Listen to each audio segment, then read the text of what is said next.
Step into almost any American backyard in July, and you'll find the two titans of the grill cooking side by side.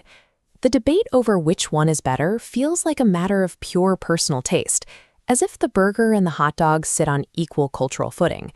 But step out of the backyard and into the modern economy, and that parity disappears.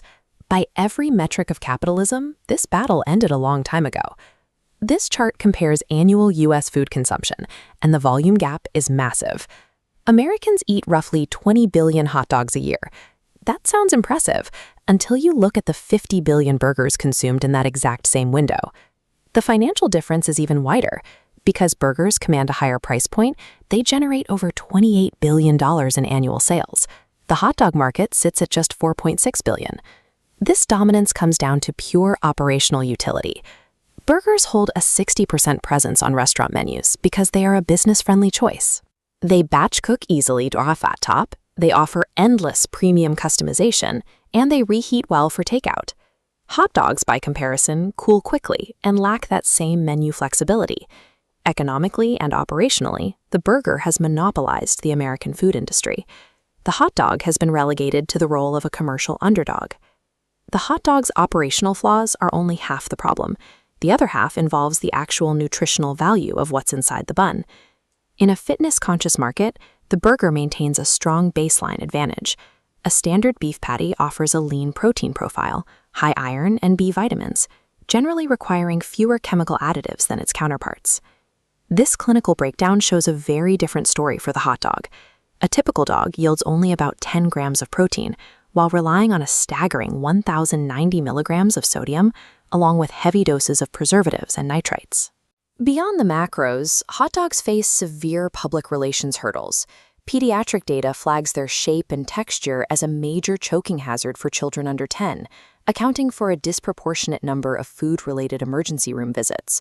Furthermore, clinical studies from groups like the American Institute for Cancer Research have linked the daily consumption of heavily processed meats, specifically citing hot dogs, to increased risks of colorectal cancer. Which brings us to the central mystery.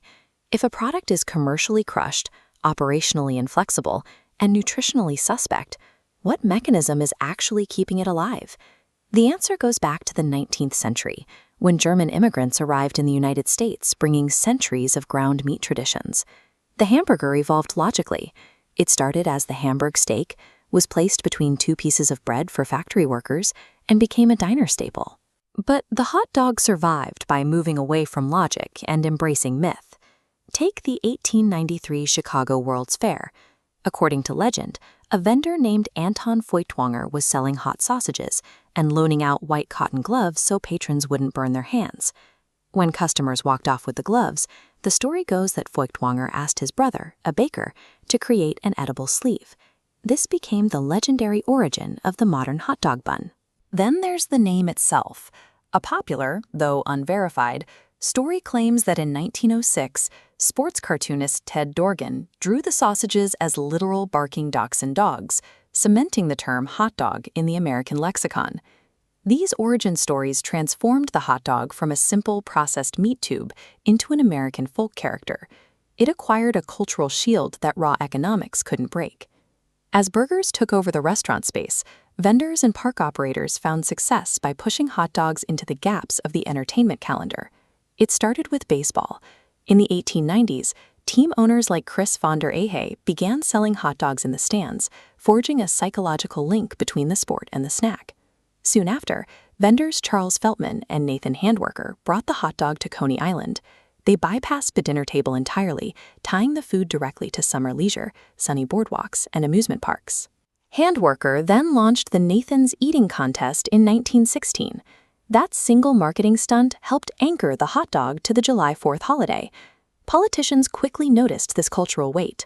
Serving hot dogs at campaign rallies and backyard barbecues became a mandatory shortcut to project folksy, working-class approachability.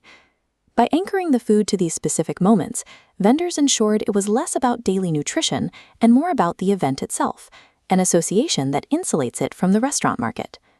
The hot dog's survival is bolstered by a final mechanism: fierce, hyper-local customization. The burger industry scaled to dominance by aggressively standardizing its product. National chains ensured a patty in Ohio tasted exactly like one in Oregon, but hot dog vendors never followed the same path towards standardization. Order a Chicago dog, and you're handed an all-beef frank on a poppy seed bun, covered in neon green relish, raw onions, and sport peppers. In the Southwest, the Sonoran dog is wrapped in bacon and loaded with pinto beans, jalapeno salsa, and mayo. In the Pacific Northwest, the Seattle dog arrives split down the middle, smothered in grilled onions and a thick layer of cream cheese.